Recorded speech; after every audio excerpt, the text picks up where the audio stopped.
we're going to look at how to integrate technology into the classroom and look at some of the best practices and trends regarding technology integration in the classroom.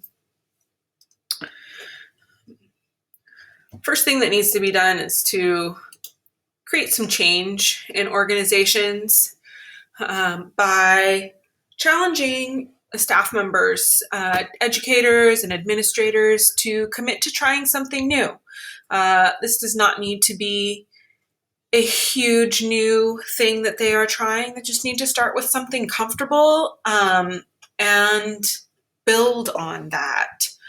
One way that teachers and educators can create change in the classroom using technology is by using the Assure model.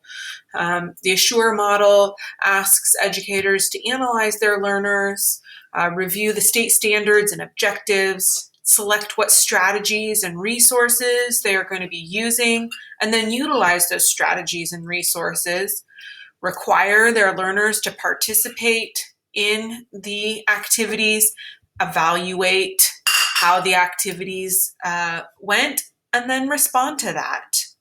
So start with a commitment to trying something new, someplace where educators are comfortable with starting, and then asking them to slowly build on that. There are many ways to integrate technology into the classroom. There are many appropriate digital software programs, apps, and games that engage students in their activities and are directly tied to standards that teachers are using to teach their lessons.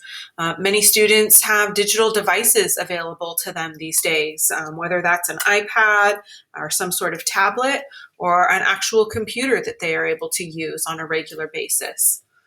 Social media is another way to integrate technology into the classroom, and that can be done at a higher level for high schoolers, where educators are using social media to communicate with their students about content and lessons that they are engaged in. It can be used for younger students and their families as a way to inform them of what's going on in their school community.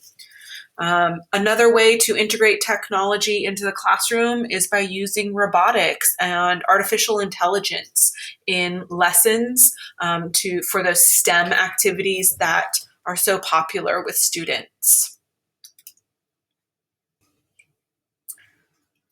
When integrating technology into education, another thing that educators and administrators need to keep in mind is how to reach out to the community.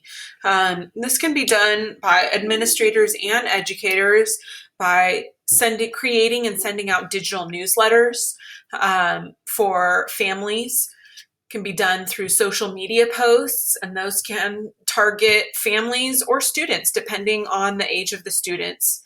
Another great resource is to provide links to digital resources for families and for students to be able to use and access on their own. And then, just like providing families and students with links to digital resources, provide video tutorials. Those could be helpful for parents who are learning how to access information regarding their child's education. Those video tutorials could be actual content that teachers are creating through video and sharing with their students. Another consideration that must be made when incorporating technology is how to provide access for families to use technology and how to increase that access for families. So some of the ways that can be done in the school community is, again, providing digital newsletters. Those can come from an administration and cover school-wide topics, or those can come from individual teachers and cover topics that are relevant to their classroom. Social media posts, again, are widely popular with both students and families, something that many students and families are already engaged in. So providing information to them through social media posts and will provide them with information on a platform that many of them are already familiar with, increasing their involvement in your school community. Another consideration that schools must make, administrators and teachers both, is what types of funding opportunities are available to incorporate technology into schools and classrooms. There are many grants that are available to educators. Those grants can be government grants, that can range from federal grants to state grants, all the way down to local level grants from their city or their school district.